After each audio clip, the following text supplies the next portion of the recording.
दोस्तों, आज हम आपको बताने वाले हैं कि रमजान के महीने में गरीब बच्चों पर क्या गुजरी। जिन बच्चों के पास इफ्तार के वक्त एक वक्त के लिए खाना भी नहीं था। ये वीडियो देखकर आपकी आंखों में भी आंसू आ जाएंगे। आपसे गुजारिश है कि आप इस वीडियो को आखिर तक जरूर देखें। दोस्तों, एक कहानी जावेद नाम की एक शख्स की है। जावेद भाई ने अपने घर में इफ्तार का प्रोग्राम रखा और अपने दोस्त और रिश्तेदारों की दावत की और उन्हें इफ्तार पर बुलाया। घर में इफ्तार की तैयारी चल रही थी। एक कहानी जावेद भाई खुद बयान करते हैं। वो बताते हैं कि मैंने आमों की पेटी नीचे रखकर अपनी बीवी से कहा, बेगम, इफ्तारी के इंतजाम में कोई कमी पेशी नहीं रहनी चाहिए। बीबी ने कहा, और कितनी बार कहेंगे? क्या पहले कभी कोई कमी पेशी रही है जो इतनी तारीफ कर रहे हैं? पिछली बार भी सब कुछ इतना अच्छा बना था कि आज भी आपके दोस्त तारीफ ही करते हैं। तो मैंने कहा, हाँ वो तो याद है, आज भी वैसे ही होनी चाहिए। तुम्हें तो अच्छी तरह से पता है दोस्त अहबाब है, तो जरा तुम्हारी भी इज्जत होगी और मेरी भी। बीवी ने रूह अफ़ज़ा दूध की बोतल में डालते हुए कहा, हाँ हाँ ठीक है, आप फिक्र ना करें, वैसे ही होगी। साथ में उसने कहा, चिकन बिरयानी, मटन कढ़ाई, शोरमा, कबाब, निहारी सब कुछ तैयार हो चुका है। खजूरें भी मंगवा ली है, बस फल फ्रूट काटना बाकी है। अब जरा मेरी मदद कर देना, टाइम बहुत कम बचा है। ऐ सुनकर जावेद कहता है, मैंने छुरी ली और बीबी के साथ फल फ्रूट काटना शुरू कर दिया। कुछ ही वक्त में इफ्तारी का इंतजाम मुकम्मल हो गया।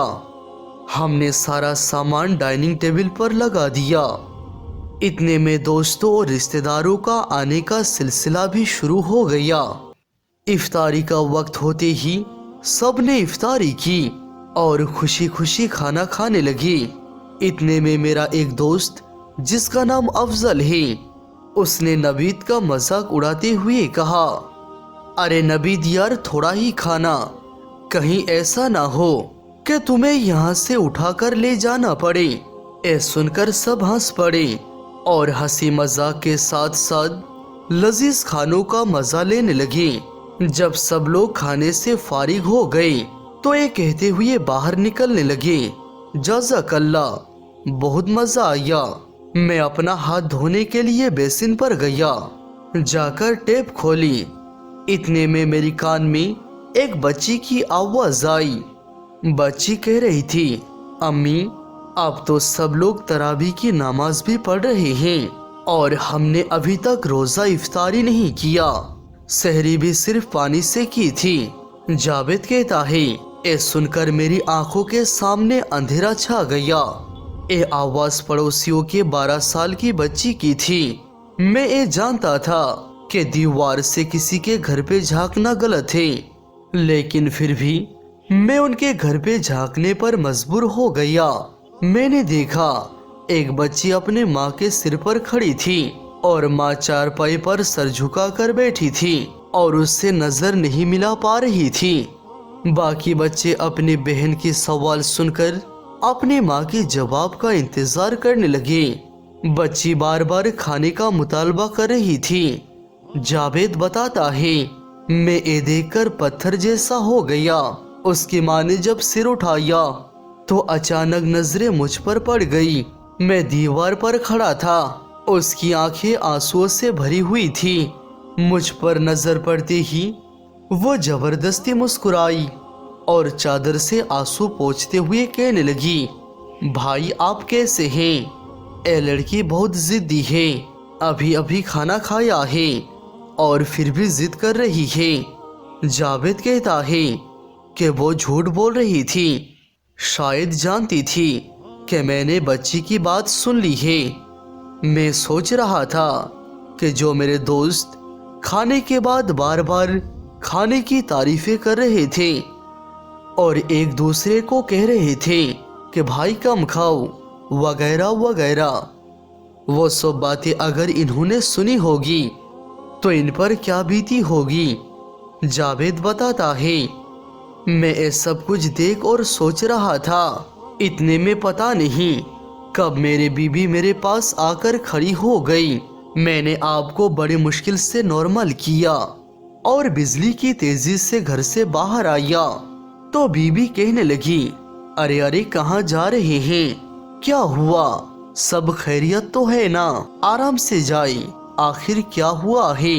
बीबी सवाल पर सवाल कर रही थी और मैं बगैर किसी सवाल का जवाब देते हुए बाजार की तरफ चला गया।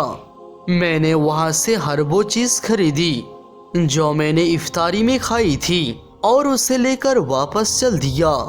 मेरा हर कदम मुझे भारी लग रहा था। उस बच्ची की बातें और उस बेवा औरत की आंसू मैं नहीं भूल पा रहा था।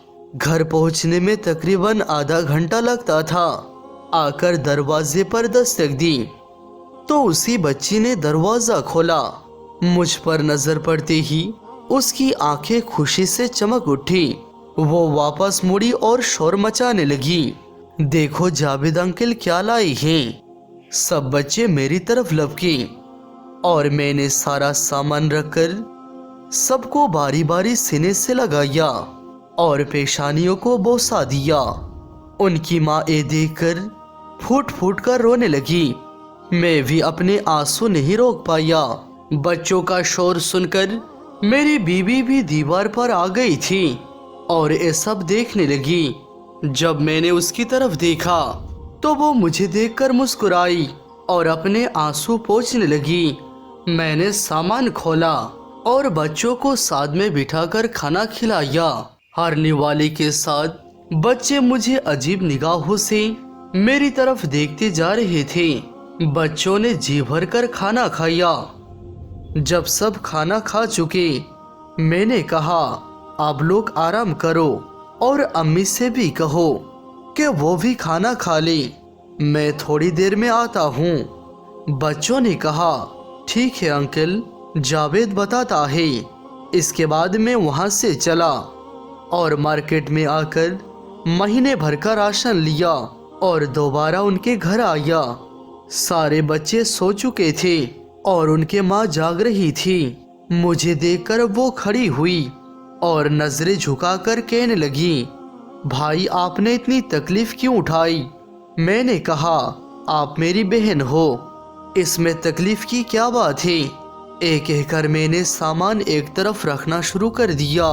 जब सामान रख दिया तो सोए हुए बच्चों की तरफ एक निगाह देखा तो जैसे मुझे सुकून आ गया।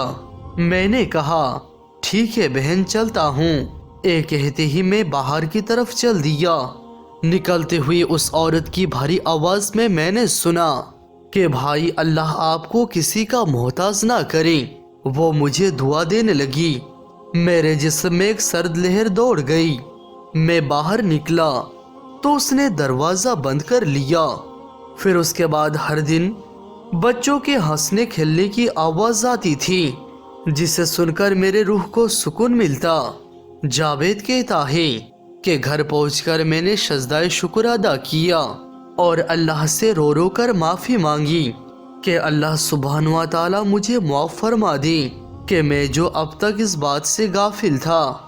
तो दोस्तों, रमज़ान की इस मुकद्दस महीने में अपने रिश्तेदारों के साथ साथ उन पड़ोसियों का भी ज़रूर ख्याल रखें जो गरीब है, मुफलिस है, मगर किसी के सामने हाथ नहीं फैलाते। उनके लिए दिखावा ना करके अल्लाह ताला की रज़ा के लिए उनको ज़रूर मदद करें।